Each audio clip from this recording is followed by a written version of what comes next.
पाकिस्तान के लाहौर से सामने आए इस वीडियो ने सोशल मीडिया को हिलाकर रख दिया है, जहां एक महिला को अरबी शब्द में लिखे हुए कुर्ते को पहनना इतना मुश्किल पड़ गया कि भीड़ महिला की जान के पीछे पड़ गई और सर तन से जुदा के नारे लगाने लगी।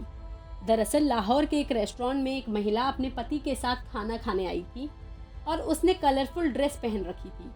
महिला की ड्रेस पर अरबी में कुछ लिखा हुआ था। इस ड्रेस को देखकर वहां मौजूद कुछ लोग भड़क उठे और उन्होंने अरबी में लिखे शब्द को कुरान की आयत बता दिया और इसे ईशा निंदा से जोड़ दिया। सैकड़ों की तादाद में मुस्लिम कट्टरपंथी संगठन तारीक लबाक के सदस्य इकट्ठे हो गए और सिर तन से जुदा के नारे लगाने लगे।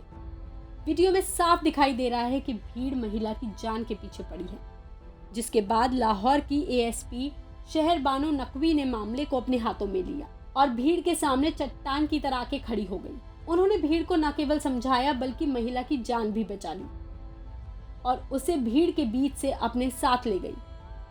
जब महिला को वहां से निकाला गया तो उसे काला बुर्का पहनाया गया था।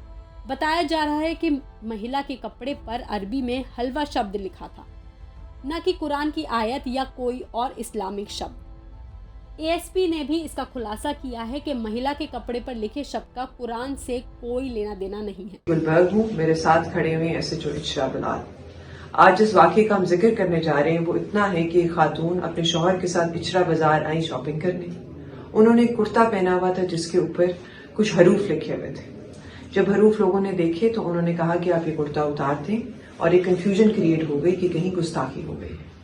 उस चीज को जब हमने आगे प्रूव किया तो जो चीज सामने आती है, जो हकायक सामने आते हैं, उनके मुतालिक आपको नदीम भी बताएंगे जो मौके पे उस दिन मौजूद थे, उस टाइम पे मौजूद थे। आज 1 बजे के करीब ये वकूआ पेश आया और उसके बाद वो खातून भी माजरत करेंगी कि क्या हुआ और क्या उनकी नीयत थी, उसके मुतालिक भी बात करेंगी। जी, ये बेटी से बात हुई थी मेरी और इससे कोई गलती हुई है, लेकिन वो लफाज ठीक थे।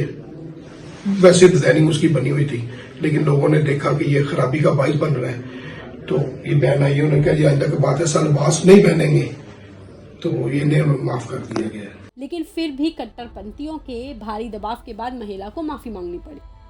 उसने बताया कि वो 5 बार नमाज पढ़ती है और इस्लाम के हर नियम को मानती है। उसने इस ड्रेस को इसलिए चुना था क्योंकि इसका डिजाइन अच्छा लगा था। उन्हें तो ये भी नहीं पता था कि कपड़े पर अरबी में लिखा है और उसका इरादा किसी की भावनाओं को ठेस पहुंचाने का नहीं था। इशरा बाजार गई और मैंने ये जो कुर्ता पहना था ये मैंने डिजाइन समझ के लिया है। मुझे नहीं पता था उस पे कुछ इस तरह का लिखा है जिससे लोग ये समझेंगे कि ये शायद कोई अरबी लिखी है और मेरी ऐसी कोई नियत नहीं थी और ये जो भी हुआ इल्मी में हुआ है। लेकिन मैं फिर भी माफी मांगती हूँ। कुरान, सुन्नत और नाउज़ बिल्लाह हम सोच भी नहीं सकते मुसलमान होकर कि हम गुस्ताखी करेंगे या गुस्ताखी रसूल करेंगे। मैं अहले सुन्नत से बिलोंग करती हूँ और मेरे ससुर हाफ़िज़े कुरान है। मैं खुद, हम लोग दीनी घराने से हमारा ताल्लुक है और मेरी ऐसी कोई नियत नहीं थी और मैंने ये जो भी हुआ ये लाइल्मी से हुआ, लेकिन मैं फिर भी माजरत करती हूँ और आइंदा ऐसा कभी नहीं होगा। इस महिला की जान बचाने के लिए एएसपी की जमकर तारीफ हो रही है। वहीं पंजाब के आईजी ने एएसपी को वीरता पुरस्कार से सम्मानित करने का फैसला लिया है।